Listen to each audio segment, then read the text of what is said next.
Salut à tous, c'est le Rebelle Capitaliste, j'espère que vous allez bien. Aujourd'hui je voulais vous faire un focus sur Trump et le Trumpisme parce qu'on entend beaucoup de choses, comme dans les phases de transition, vous avez souvent des avis partagés et il est difficile de s'y retrouver. Vous avez par exemple très récemment un échange entre Laurent Saïm et Jean-Éric Brana. Jean-Éric Brana qui nous explique en gros que Trump est fini et que le Trumpisme est quasiment fini aussi, parce que voilà, certains candidats soutenus par Trump ne se portent pas forcément très bien dans les primaires républicaines et dans les élections disons locales intermédiaires. Et vous avez Laurent Saïm à moitié hystérique qui vous raconte que le Trumpisme est très dangereux, que Trump est toujours très dangereux, etc. et que en gros la liberté est menacée, enfin bref, voilà. Où est la vérité là-dedans? C'est que je pense que Trump est en effet fini, mais que le Trumpisme, lui, ne fait que commencer. Et par Trumpisme, on pourrait remplacer par populisme, finalement. Populisme participatif ou intégratif, comme a pu le théorise en ce moment Steve Bannon, qui était un peu la tête pensante de Trump pendant les élections entre, je dirais, 2012 et 2016. Voilà, et qui a permis comment dire, à Trump de formaliser un petit peu sa doctrine, même si Trump est quelqu'un d'assez pragmatique et intuitif, on va dire. Bref, je voulais vous faire un petit topo là-dessus, au niveau actualité, et puis ensuite on fera un rapprochement, vous verrez, historique, qui me semble important, pour comprendre vraiment bien la situation et la remettre en contexte. Alors le contexte, l'actualité, pardon, premier point, au niveau de Trump. C'est assez simple, finalement vous avez un système politique américain, une société américaine qui, comme finalement toutes les démocraties, vieillit, et en vieillissant, avec le temps, se corrompt, s'affaiblit, etc.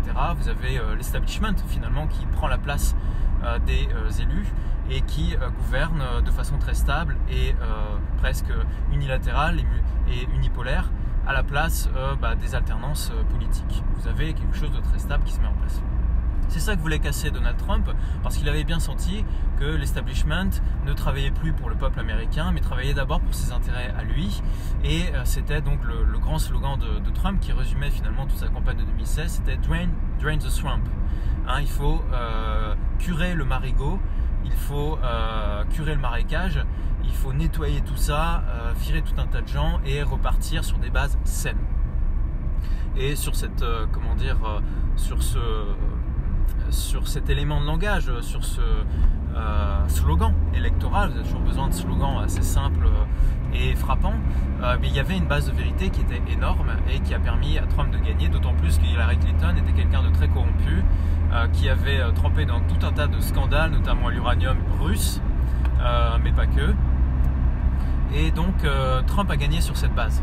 Trump a gagné sur cette base grâce aux Américains, je dirais, conservateurs, classiques, historiques, natifs, traditionnels, républicains donc, dans le sens, je dirais, assez classique du terme. Et donc les Américains attendaient vraiment qu'il fasse le ménage, tout simplement. C'est ça qu'ils attendaient de lui. Donc, je rejoins Peter Schiff quand il affirme que Trump finalement n'avait qu'une chose à faire, et c'était bloquer le budget américain tant que celui-ci ne serait pas, disons, à l'équilibre et disons excédentaire à terme. Voilà. Mais au moins à minima à l'équilibre. Et donc de faire un shutdown drastique du niveau fédéral US jusqu'à ce que les élus, le Congrès américain, mettent en place un budget équilibré qui permette effectivement de réduire la taille de l'establishment et de l'État fédéral, du niveau fédéral américain, et in fine bien sûr par cette voie, en réduisant les financements étatiques, je dirais, en réduisant les financements publics, réduire aussi par voie de conséquence et de façon drastique et pérenne tout ce personnel, tous ces establishments, tous ces fonctionnaires d'État US qui gangrènent le pays, qui gangrènent l'économie américaine. Et s'il n'avait qu'une chose à faire, c'était simple, mais c'était très difficile, c'était celle-là qu'il fallait faire. Voilà. Mais c'était très difficile. Et donc, si vous vous souvenez bien, je dirais que Trump a très vite essayé un peu de faire ça. Il a fait quelques shutdowns et tout, mais il y avait toujours des arrière-pensées politiques, c'est-à-dire qu'il ne fallait pas trop heurter l'économie américaine, il ne fallait pas trop heurter l'opinion américaine. Il a eu contre lui 99% des médias pendant 4 ans, il faut bien le reconnaître, c'était loin d'être facile, et peut-être que ce n'était pas du tout faisable de faire un shutdown drastique en demandant un budget à l'équilibre au niveau américain. Donc ça n'a pas été fait, et Trump a très vite, je dirais, essayé de faire des compromis, notamment avec ses sénateurs, pour passer des réformes fiscales qui étaient intéressantes. Trump a eu une très bonne politique, je pense, au niveau extérieur. Il n'y a pas eu de guerre pendant 4 ans. Il a prévenu les Européens très longtemps à l'avance qu'il fallait qu'ils payent leur juste part au niveau de l'OTAN, c'est-à-dire 2% du PIB. À l'époque, tout le monde pleurait. Aujourd'hui, on voit bien qu'il avait raison, parce que c'est un peu tard. Les Russes sont déjà là, et il faut construire une armée qui est inexistante. Voilà. Et en plus, on s'est ancré à l'énergie russe. Voilà. Trump a mis en garde les Européens. Son discours à Varsovie, je crois que c'était en 2017, il me semble, vous me direz si je me trompe, était excellent. C'était un grand discours, et quand vous l'aurez écouté à l'aune de ce qui se passe aujourd'hui en 2022, vous comprenez qu'il avait raison, qu'il avait tout vu à l'avance. C'est-à-dire que les Européens, il invitait les Européens à se réarmer, il invitait les Européens à ne pas faire Nord Stream 2 et à ne pas s'arrimer à l'énergie russe. Et voilà dans quel caca nous sommes aujourd'hui, parce que nous ne l'avons pas écouté, nous avons été faibles et nous avons été des pleureuses, et aujourd'hui nous allons payer le prix. Nous allons payer non pas au simple, non pas au double, mais peut-être au triple ou au quadruple de ce que ça aurait coûté en termes d'efforts collectifs et financiers entre 2016 et 2020. Trop tard. Donc Trump a eu une assez bonne politique étrangère, il a fait de bonnes choses, et puis je dirais que ça a été quand même une bouffée d'oxygène pendant 4 ans pour nous les libéraux, mais il n'a pas fait l'essentiel. Et l'essentiel, c'était vraiment de couper la tête de l'establishment. Et ça n'a pas été fait. Et c'est ce pourquoi il a perdu en 2020.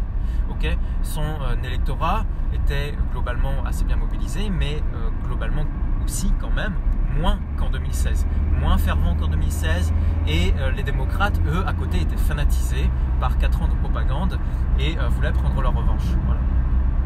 Et donc Trump a essayé de lutter contre l'establishment de façon détournée avec William Barr au niveau de la justice US, mais voilà, c'est pas allé très loin. Il a essayé aussi de remettre à plat, de remettre d'équerre la Cour suprême, et tout ça n'a pas suffi. On a bien vu que la Cour suprême était extrêmement frileuse en 2020 et il n'a rien fait au moment des élections pour dire qu'il y avait eu des fraudes, etc.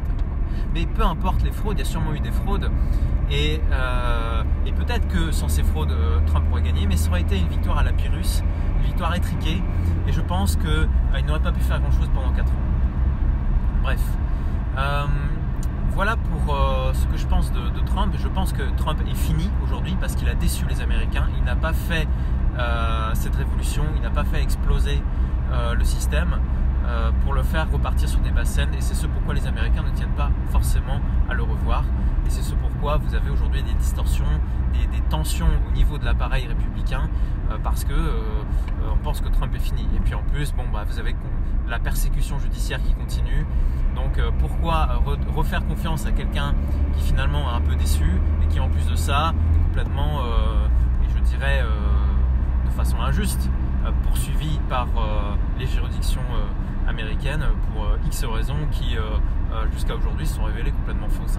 Voilà, on a bien vu que le soi-disant scandale russe n'avait jamais eu lieu. Et que s'il y avait quand même des personnes corrompues, c'était pas forcément au niveau des républicains, c'était plutôt au niveau des démocrates. Et c'est pourquoi je pense que Trump a raison aujourd'hui de poursuivre en justice Hillary Clinton. Bref, on va s'arrêter sur ces éléments d'actualité à strictement parler. Je voudrais vous parler du Trumpisme parce que Trump est mort, mais le Trumpisme ne l'est pas. Et vous avez par exemple aujourd'hui un retour de Steve Bannon via Getter, qui est une plateforme alternative aux réseaux sociaux habituels, classiques. Et on a l'émergence clairement d'une sorte de populisme participatif, intégratif, qui vise à, je dirais, une intégration de la droite classique US au-delà de son cœur historique, qui est les WASP, les blancs américains, historique, pour l'étendre au niveau des latinos et au niveau aussi des noirs américains. On a bien vu que pendant les élections de 2020, Trump avait grosso modo fait progresser son électorat latino et noir américain de 3-4%, c'est pas énorme mais quand même c'est notable, et je pense que cette évolution va se poursuivre, et c'est ce pourquoi je pense que Ted Cruz est quelqu'un de très sérieux pour 2024 et qu'il pourrait très bien gagner sur la base de ce populisme anti-élitiste, anti-establishment, anti-démocrate. Parce que les démocrates aujourd'hui ne sont plus le parti du peuple, c'est le parti de l'élite, c'est le parti de l'inflation, et l'inflation favorise les élites, favorise les riches, favorise ceux qui détiennent les actifs, qui vont s'inflater avec l'inflation. Et les démocrates font des politiques anti-populaires, puisque précisément l'inflation va heurter les pauvres qui, eux, ne possèdent pas d'actifs, donc qui sont bien en peine pour s'inflater avec l'inflation, naturellement. Et donc, ils n'ont pas d'actifs qui vont leur permettre de se protéger contre l'inflation. Ils vont juste subir les hausses des prix à la consommation, le pétrole, l'alimentaire, etc. Donc, vous allez avoir, je pense, un populisme large de droite qui va s'étendre jusqu'au centre et qui va venir finalement rogner sur l'électorat démocrate via, je dirais, les latinos et les noirs américains, petits entrepreneurs, etc., les gens qui ne dépendent pas de l'État et qui en ont assez de se faire matraquer. Voilà. Et je pense qu'en 2024, Ted Cruz va gagner les élections présidentielles américaines. Si ce n'est pas lui, ce sera Mike Pompeo, possiblement aussi, avec pourquoi pas un vice-président comme Ted Cruz. Parce que Mike Pompeo, vous savez, c'est l'ancien ministre des Affaires étrangères en gros américain. Et vous n'avez pas manqué l'actualité, et vous n'avez pas manqué de constater que les questions extérieures étaient désormais revenues au premier plan. Voilà, parce que nous entamons une guerre mondiale avec la Russie et avec la Chine qui va durer des années et qui va être dure.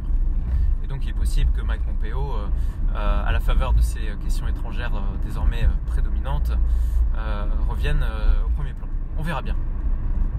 Alors voilà pour le topo. Donc le Trumpisme a de beaux jours devant lui, et je pense que les démocrates ont de gros soucis à se faire, parce qu'ils sont en train de faire flamber l'inflation en dépit de tout bon sens, et c'est du pain béni pour les républicains, à condition que les républicains arrêtent leur sympathie pro-Poutine, pro-russe, parce qu'il y en a, et ça c'est extrêmement défavorable, et c'est ce pourquoi peut-être vous aurez une victoire étriquée des républicains, en tout cas pas aussi nette que ce qu'on pourrait espérer au niveau des midterms en 2022, parce qu'ils sont encore un peu ambivalents là-dessus, hein, au niveau des Russes. Même s'il n'y a pas de sympathie, même si il faut rappeler que Trump avait entre 2016 et 2020 augmenté les sanctions contre la Russie, voulait mettre en place une base US en Pologne. Donc voilà, il n'a pas eu une politique du tout pro-russe, mais il souhaitait, disons, ne pas se mettre à dos complètement la Russie pour pouvoir s'attaquer à la Chine qui, selon lui, et je pense qu'il a raison, est le principal danger pour les Américains, parce que la Russie, on voit bien là, a quelques difficultés, et puis en plus au niveau démographique, c'est pas ça. Enfin, voilà, si les Américains se mettent à repomper du pétrole, et si les Saouds se mettent à repomper du pétrole correctement,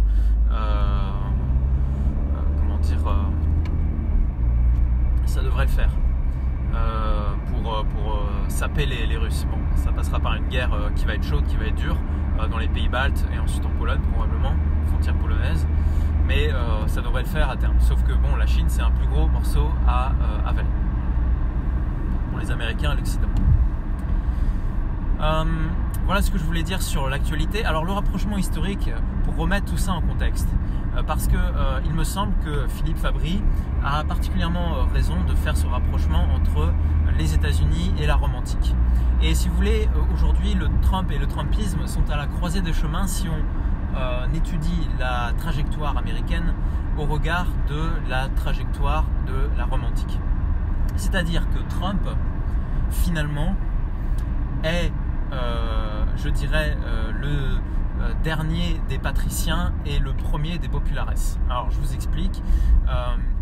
Vous avez eu pendant l'histoire précoce de la République romaine, pardon, de la Rome antique, vous avez eu deux clivages qui se sont mis en place progressivement. Vous avez eu d'abord le clivage entre les patriciens et les plébéiens. Les patriciens, c'était les Romains historiques natifs du Latium, les premiers Romains, entre guillemets, qui ont progressivement conquis tous leurs voisins de l'Italie continentale, d'abord les Étrusques, etc., et puis ensuite toute la botte américaine, toute la botte romaine, pardon. Et donc petit à petit, finalement, toutes ces conquêtes sont venues s'intégrer à la nouvelle République romaine, et tous ces gens nouvellement conquis demandaient des droits équivalents à ceux des Romains historiques qui les avaient conquis. Et c'est ce qu'on appelle les plébéiens. C'est ce qu'on appelait les plébéiens. Les plébéiens, c'était les Italiens hors Rome qui venaient d'être intégrés finalement à la République romaine et qui se battaient aux côtés des Romains historiques, qui donc donnaient leur sang pour les Romains pour étendre les conquêtes de la République romaine, mais qui n'avaient pas de représentation au niveau de Rome, qui n'avaient pas de représentation, donc de pouvoir politique au niveau de Rome, alors qu'ils donnaient leur sang et qui donnaient finalement des terres aux patriciens. Voilà. Et donc progressivement, ça s'est mis en place et ça a créé tout un tas de tensions. Et in fine, les plébéiens ont perdu la guerre, mais ont gagné leurs droits. Donc finalement, ils ont gagné quand même le combat politique qu'ils menaient. C'est-à-dire que même si militairement, ça n'a pas été concluant pour eux, in fine, politiquement, ils ont obtenu une représentation politique au niveau du pouvoir institutionnel et politique romain. Voilà.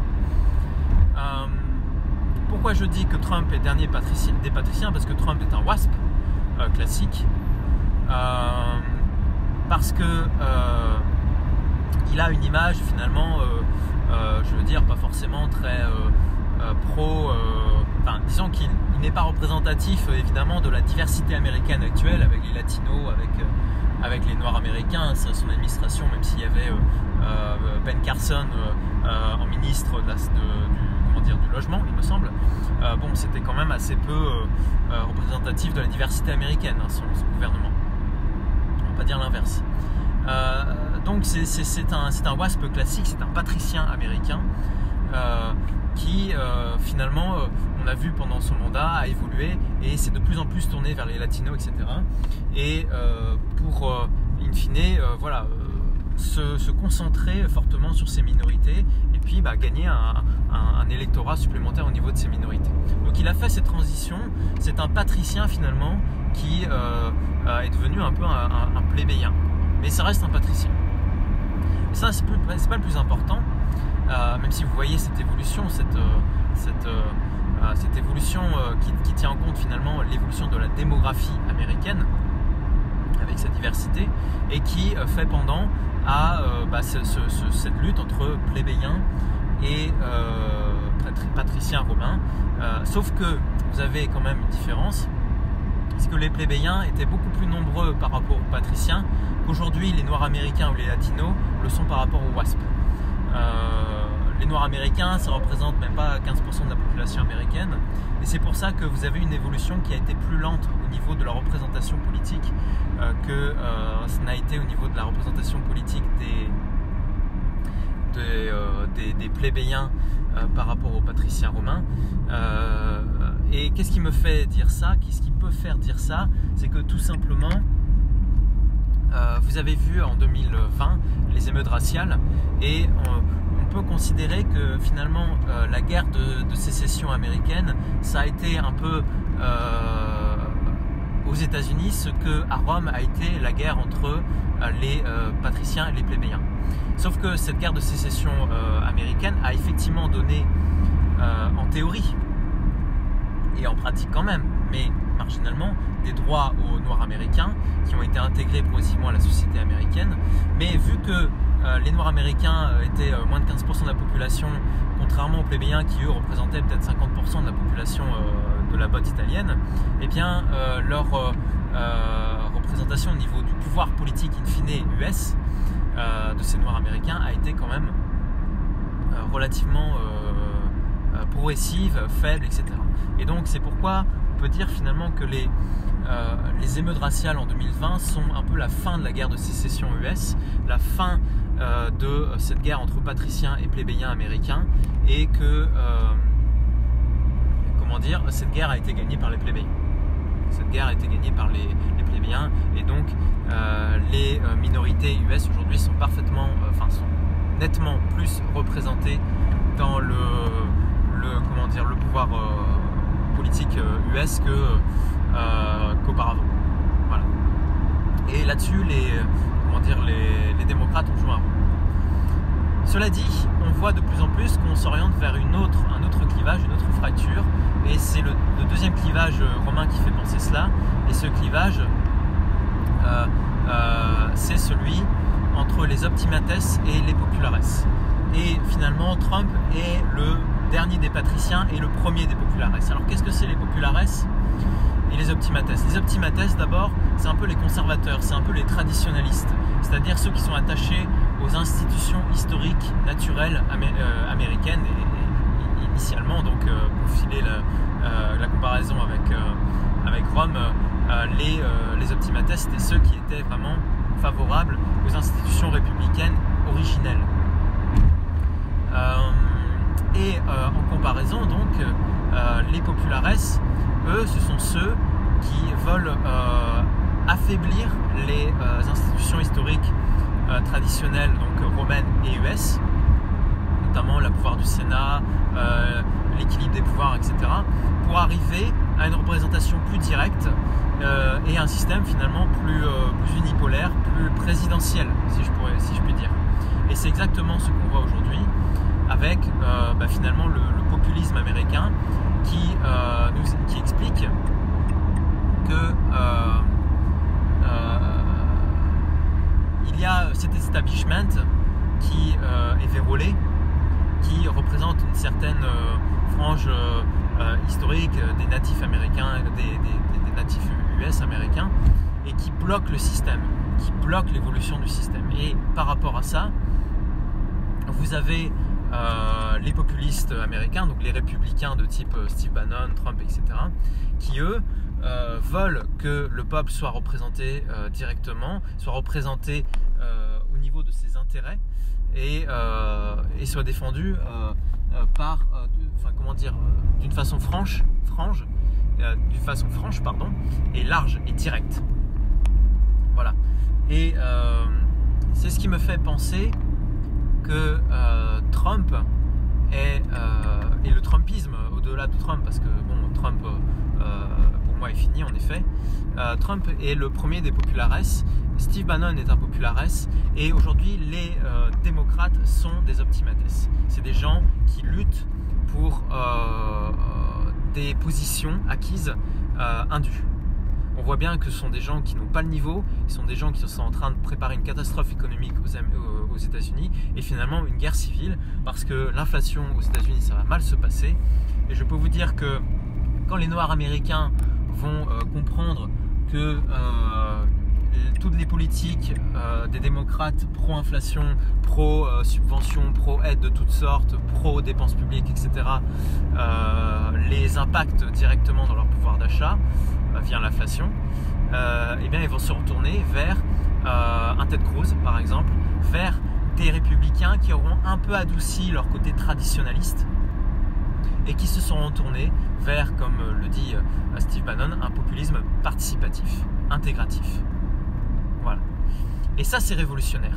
Et c'est les débuts de la guerre civile américaine. Alors, est-ce que cette guerre civile sera chaude ou froide? On ne sait pas. Mais en tout cas, il est fort probable qu'elle oppose cet establishment démocrate, etc., vérolé, que souhaitait défoncer Trump en 2016 et qu'il n'a pas fait malheureusement, à tout un tas d'outsiders, de nouvelles personnalités, dont Trump faisait partie, mais dont voilà, Steve Bannon fait partie aussi, Ted Cruz, Mike Pompeo, etc. Voilà. Vous en avez d'autres aussi, mais bon, qui je pense sont un peu secondaires, mais on ne sait jamais. Une personnalité peut émerger comme en 2016 Trump a émergé. Voilà. La tension du système est forte, et il est fort peu probable que tout ça se résolve calmement. Voilà. L'inflation va faire péter les bulles aux États-Unis, va complètement paupériser encore plus les latinos, les noirs américains et aussi les classes moyennes, WASP, historiques, classiques. Voilà. Et donc je pense que les démocrates ont du souci à se faire. Parce que ce sont les populares qui ont in fine gagné. Vous aviez notamment la révolte des frères Crack. On pourrait presque penser que Trump c'est le premier des frères Crack. Ça ressemble un peu, hein, le premier frère Crack avait tenté quelque chose d'assez traditionnaliste et puis s'est fait défoncer, il n'avait pas réussi à le faire. Il y avait un coup contre lui et donc il a dû abandonner le pouvoir. Voilà, il lui arrivait quelques problèmes. Ensuite, il y a eu une réaction qui s'est mise en place. C'est un peu la réaction qu'on a vue avec les démocrates. Et après cette réaction, et bien, le deuxième frère Crack est arrivé avec un discours moins traditionnel, plus orienté vers le peuple, pris dans son ensemble et contre les élites, contre je dirais l'hypercentrisme conformiste qu'on voit aussi en France via Macron. Hein, Macron, c'est le pendant français de l'establishment US américain, Biden et compagnie. Et vous allez avoir une révolution aussi en France très prochainement, une révolution populiste. N'ayez aucun souci là-dessus. Et donc on va voir, je pense, les populistes américains émerger, être de plus en plus forts et remettre de l'ordre dans tout ce bordel. Voilà ce que je voulais vous dire. Je reviendrai assez rapidement pour faire un peu plus de théorie économique. Vous verrez, c'est quand même de la théorie économique parce qu'on parlera du pétrole. Voilà, on va parler de la théorie quantitative de la monnaie, Irving Fisher, et du pétrole, très important. Voilà, salut à tous, portez-vous bien et puis abonnez-vous si vous aimez, likez si vous aimez, likez pas si vous aimez pas, commentez, dites-moi ce qui vous intéresse aussi. Voilà, j'essaierai je m'adapterai et je ferai en sorte de répondre à vos questions. Je parlerai d'immobilier, je parlerai de toutes ces choses. Voilà, il y a énormément d'incompréhension, il me semble, aujourd'hui, et il y a beaucoup de travail à faire encore. Voilà. Salut, bonne journée.